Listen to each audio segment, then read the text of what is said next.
Hello, everyone. My name is Brandon Burbank, and I'm the founder of Come Back to Success. And we're in this podcast today. We have the pleasure of being able to interview Jen Fitzgerald.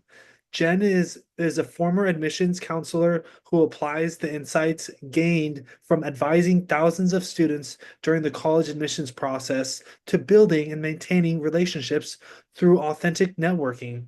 Her roles with schools like Virginia Commonwealth University, a large public research university, the American University of Paris, a small private international liberal arts university, and Harvey Mudd College, a small private liberal arts college with a STEM focus, showed her the importance of applying concepts of friendship to networking. And Jen graduated from Loyola Marymount University with a Bachelor's of Arts in Communication Studies, a minor in theater arts, and certificate in journalism. Please welcome Jen Fitzgerald. Great. Thanks for having me today, Brandon. Good to see you. Awesome. Thank you, Jen. So, guys, we have a list of some questions that we're going to go through in today's video presentation so that you can learn more about mental health and then more about from another perspective of somebody who's being successful in their own life with the mental health questions that we'll outline. Let's start with the first question. What, Jen, this question is for you, Jen, and I can chime in as well as needed. What would be the biggest piece of advice that you can give to someone who is struggling with their mental health? Yeah, that's a great question. And I feel like my answer might be a bit obvious, but a big step in overcoming any mental health issue is to simply seek the help. I think a lot of times it's very difficult to take that first step to go see a therapist. And partially that's because there's so many therapists available. I mean, when I was an admissions counselor, I learned that there are 17,000 universities worldwide. So, how do you choose the right fit school? I mean, there's 17,000. And if you go on your insurance's website, you may find dozens or hundreds of different therapists that are in your network. So, it's a big decision to choose that therapist. But the Yes. beauty of it is that just like how you get to know a university, you can also get to know a therapist by at least trying that first one, going to a couple sessions. If it doesn't work out, then you simply go to a different one and really find the right fit from there. Yeah, I would say just to chime in as well, I would say that just in general, seek help because when you have challenges with your mental health, it's not healthy. I've learned this the hard way. It's not healthy to do everything by yourself. And you don't have to limit yourself to the amount of resources that are out there because there are resources. You just have to keep looking for them, and eventually you'll be able to find the right fit for you, as you were mentioning earlier. Yeah, definitely. And you made a really good point that we don't have to do it ourselves, where sometimes there's that voice of doubt in our head or just that voice of maybe fear that says that we're all alone in this, but we're really not alone. There is help out there. It's just a matter of seeking it out. Mhm. Awesome. So the next question we have is why is it important that the youth population learn more about mental health? Well, I think over time, if you let things build, then I guess it's not going to, how do you say this? As in, like, if something starts to fester or if you start to hold grudges, it's just going to build in a negative way over time. So Uh-huh. I think, like, the younger you are in starting your mental health journey, the better. And with that said, like, the caveat is that, similar to like going to see any doctor, like, if you don't have any broken bones, no need to visit your medical doctor. But same with a therapist too, where if you feel like you're doing fine, then no need to see a therapist, I would say, at least from my perspective.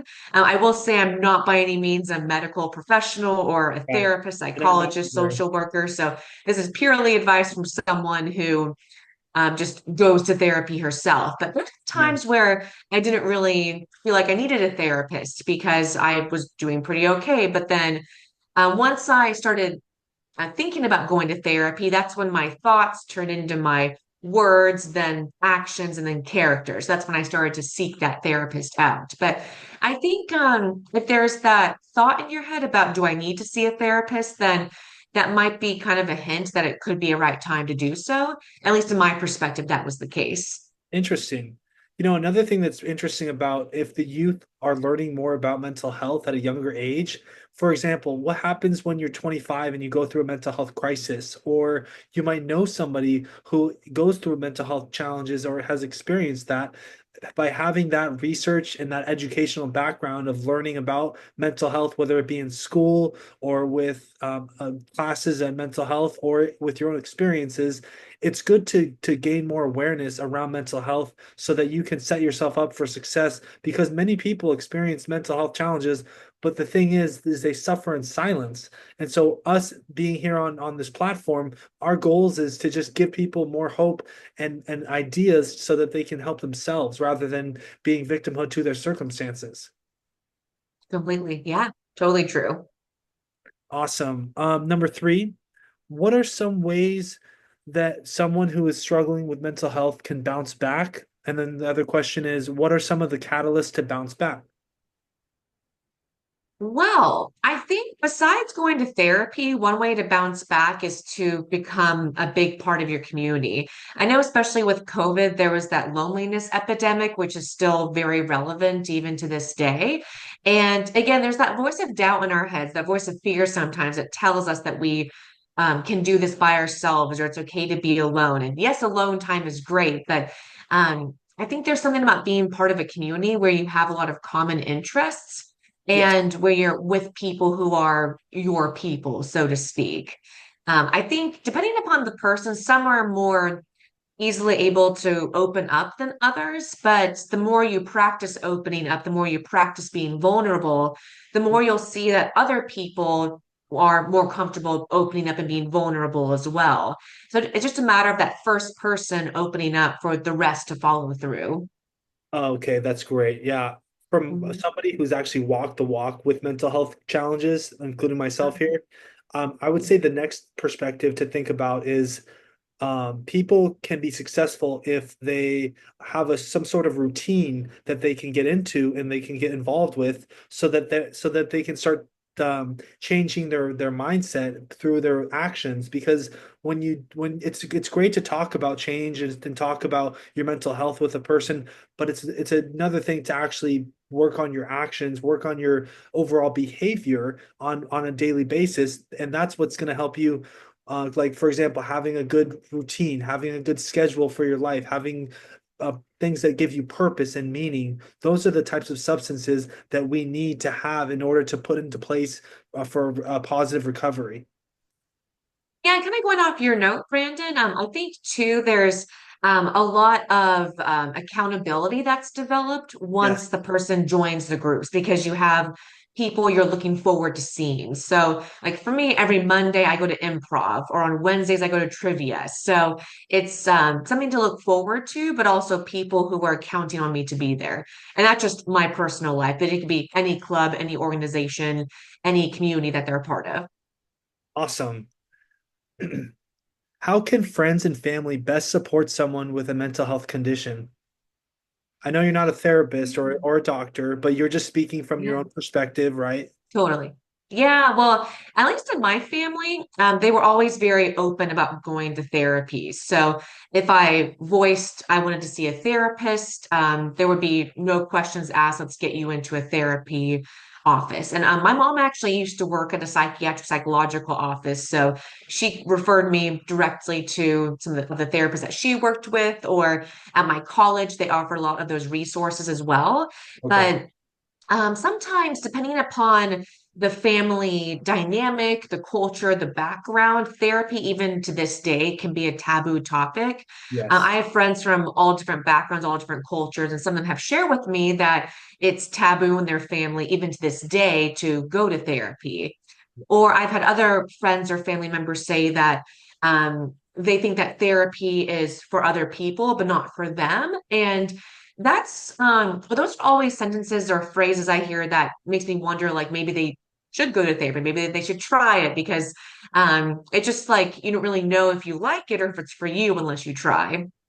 Right. And I would say another thing about that is I think in general, what's not known is what's unknown is more is less what's unknown is hard is very unfamiliar for people, and they get nervous when they don't know about a certain topic or a certain subject. And so my point is with that is that with friends and family to better support somebody with a mental health condition would be to um, learn more about it, because if you learn about mental health, learn about people's challenges with mental health, you can better educate yourself and better be a source of support, because many people don't know how, because they're not educated enough around the topic of mental health, and the fact that it's a very taboo topic in general. But we're here right now crushing that stigma and being able to gain more momentum to help other people in that sense.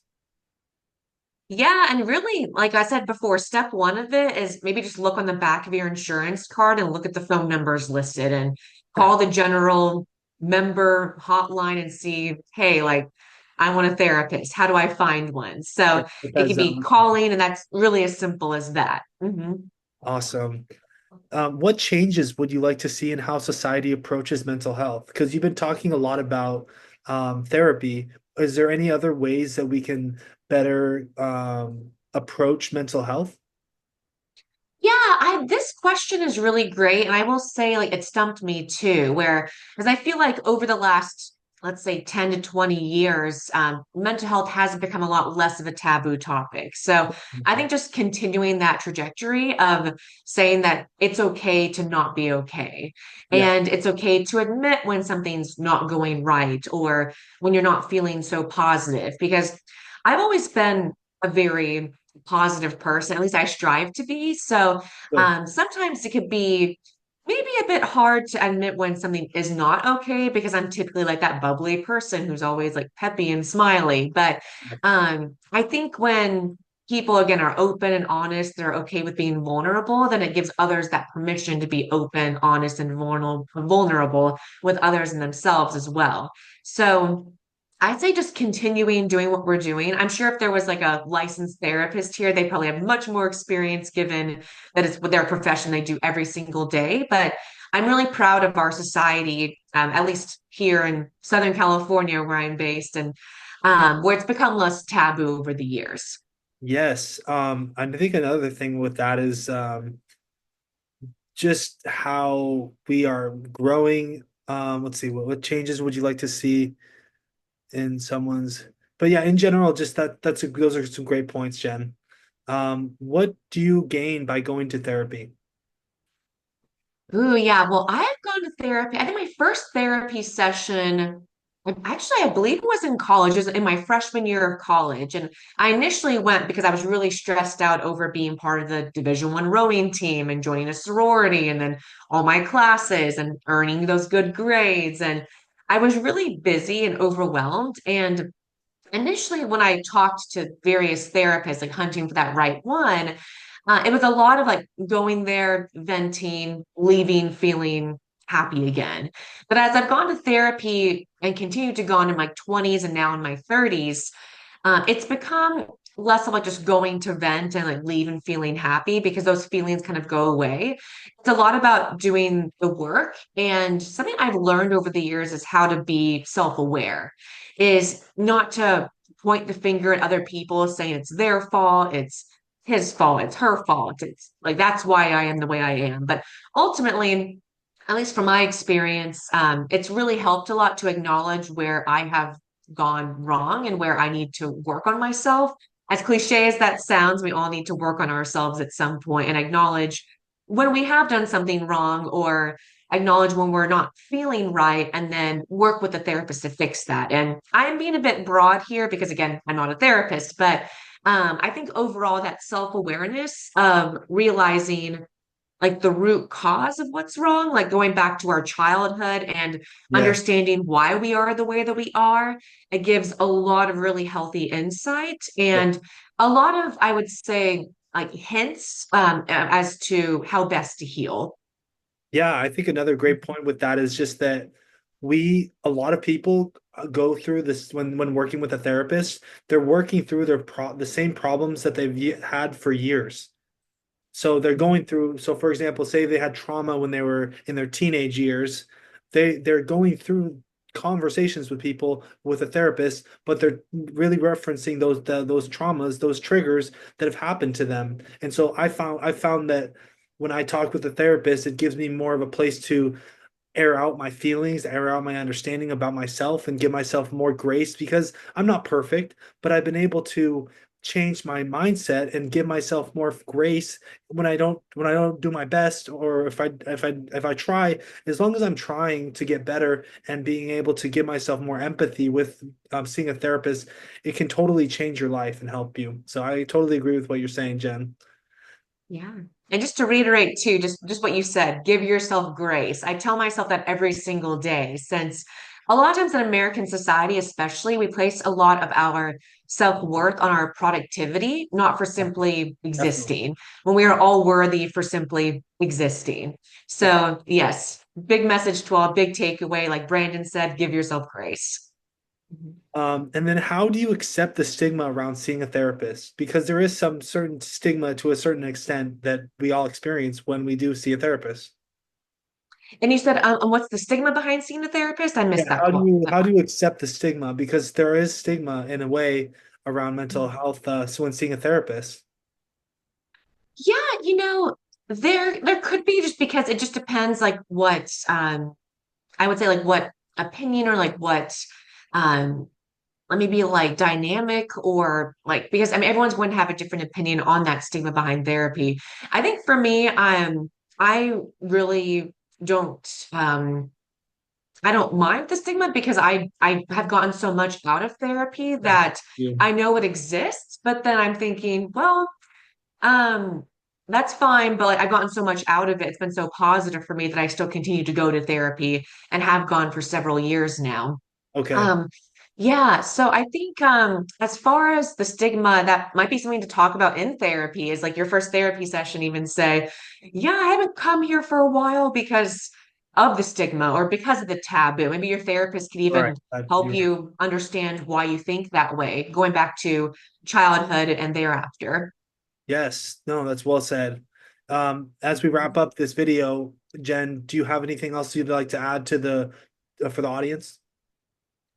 Yeah, well, I think just reiterating, I'm going to say whatever comes to mind, but it's definitely okay to not be okay. And it's definitely a really good idea to seek that help if you need some extra guidance. I think sometimes we may go to our family or friends for advice, and that's great. They love us. We should have that solid community as a foundation. But it Yeah. is really nice to have that third party perspective of someone who doesn't know us and is also clinically trained Unbiased. to help Unbiased. people. Yes, unbiased, right?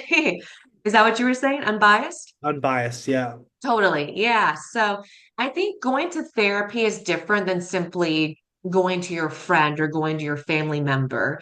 Yeah. It's also nice because they are someone who is there to focus solely on you. So there's no pressure to like give them advice back or, you know, take them out to lunch as a thank you. Like you're like they are clinically trained as their profession to help you in this way. So go to therapy, make your thoughts into your words, your actions, and your character is the ending line I'd like to say here. Ladies and gentlemen, Jen Fitzgerald, thank you very much, Jen. All right. Um, Thank you, Brandon. this wraps up the video for Comeback to Success. If you guys have any further questions or comments, feel free to leave them down below in the chat or in the for YouTube. And thank you very much, guys, for tuning in. Have a great day. Take care. Bye.